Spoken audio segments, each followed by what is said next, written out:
नाज़रीन कराम, मेहर बानो कराची ने सहाफ़ी हसन अयूब को खूब आड़े हाथों लिया। हसन अयूब ने पीटीआई के ख़िलाफ़ कुछ बातें की और मुस्लिम लीग नून की साइड लेते रहे, जिस पे मेहर बानो कराची जो है वो गुस्से में आ गई और वो कहने लगी कि आप जैसे सहाफ़ियों पे दुनिया जो है वो थूकेगी।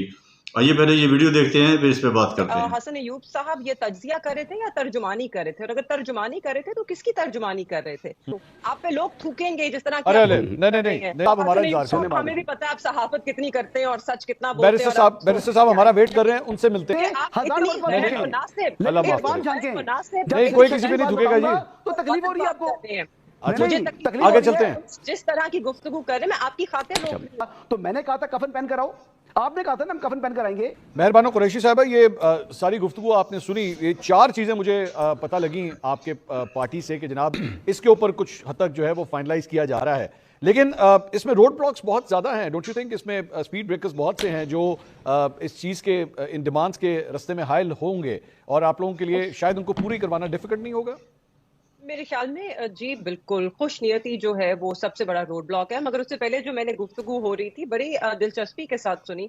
मेरा मगर एक सवाल है कि हसन अयूब साहब ये तज्जिया कर रहे थे या तर्जुमानी कर रहे थे? और अगर तर्जुमानी कर रहे थे तो किसकी तर्जुमानी कर रहे थे? जो इतने वो एक एनालिसिस देना चाहिए, वो तो एक फर्म लाइन दे रहे हैं, जैसे कि उनको मालूम हो कि जैसे कि पिछले हफ्ते अल-कादिर ट्रस्ट केस की जब हमने सुना कि डिसीजन नहीं अनाउंस होगी, कुछ जर्नलिस्ट को मालूम था कि जैसे उनको बताया गया कि जैसे हमारी अदालतें जो हैं वो आजादाना तरीके से चल ही नहीं रही हैं, उनमें वाकई ही मुदाखलत हो रही है और वो अहकामात लेते हुए अपनी तारीखें भी देते हैं, अपने ऑर्डर्स भी लिखते हैं और उनका वक्त भी ऑर्डर्स के मुताबिक ही तयन होता है। तो दिलचस्प, बहुत दिलचस्प सूरत हाल।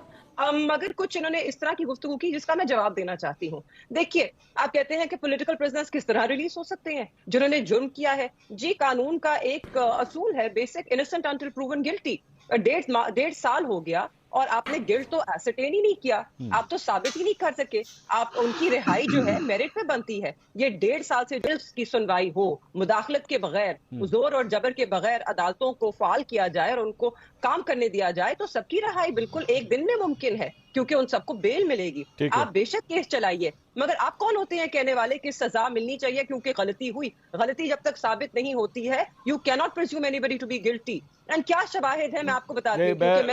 मेहरबानो साहब, इस तरह तो फिर आप लोग भी नवाज शरीफ साहब के खिलाफ जब जलसे करते थे, किसी कोर्ट ऑफ लॉ ने उन्हें करप्ट अभी डिक्लेयर नहीं किया था, लेकिन आप लोग कहते थे ये करप्ट हैं, ये चोर हैं, ये डाकू हैं, तो आप भी तो करते थे। मंसूर, हम तो जलसे में करते थे, हम तो जलसे में करते थे, जेलों में बंद करके बंद अदालतों में सजाएं नहीं दिलवा रहे थे। जलसे में पॉलिटिकल पाकिस्तान की पूरी अवाम जो है वो सब यही समझते हैं कि मियां साहब ने करप्शन की। और जिसको ये एनआरओ हसन अयूब साहब कह रहे थे, हम एनआरओ नहीं मांग रहे, हम इंसाफ मांग रहे हैं और हमारे जो जितने भी मुतालबात हैं वो सब बिल्कुल जायज है। हमने इन चारों को पहले दिन सामने नहीं रखा क्योंकि हम संजीदगी के साथ और अच्छी नीयत के साथ आए थे इंगेज करने। लेकिन हमारे ये जो 4 मुतालबात हैं जिसका आपने जिक्र किया मंसूर साहब, ये 4 मुतालबात नए नहीं हैं, ये हम पहले दिन से बात कर रहे हैं। हाँ, 9 मई की कमीशन की भी हम पहले दिन से बात कर रहे हैं, उसके अंदर आ गई 26। और जिस एहतजाज को हसन अयूब साहब नाकाम कह रहे हैं, मेरे ख्याल में हसन अयूब साहब जब गोलियां चले ना निहत्ते पुरअमन शहरियों पे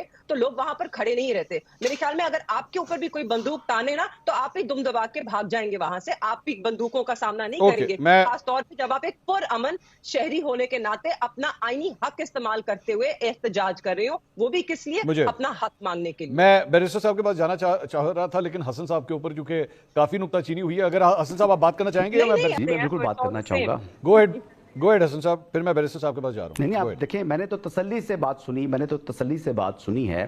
मोहतरमा को मेरे ख्याल से कुछ शायद अंदाज़ा नहीं है कि मुझे या किस तरह पहले मालूम था कि ये फैसला नहीं आएगा, क्योंकि मैंने जज साहब के स्टाफ से चेक किया था और स्टाफ से चेक करने के बाद पता लगा था कि जी अभी जजमेंट में आने में वक्त होता है, तो हमारे सोर्सेज होते हैं और हमें इंफॉर्मेशन मिल जाती होती है, तो मेरा काम ही खबर लेना है, तो मैं खबर लेता हूं और मेरी जो कहते हैं ना कि वो ब्रेड एंड बटर ही सहाफत है।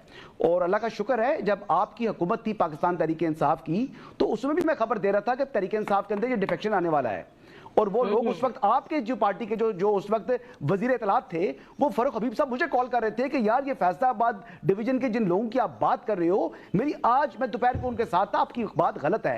वो तो राजा रियाज साहब को भी डिफेंड कर रहे थे। फिर बाद में पता लगा कि जनाब 9 मई के बाद तो फारूक हबीब साहब भी छोड़ गए पार्टी को।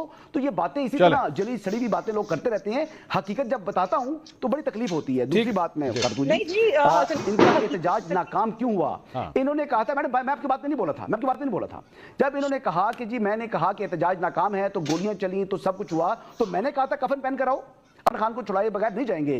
फिर जूतियां छोड़ के भागे ना आप लोग। फिर आपके लोगों को वहां से निकलवाया गया, बुशरा बेगम को भागने का रास्ता नहीं दे रहे थे वर्कर, ठीक है, तो आप लोग छोड़ के भागे हैं।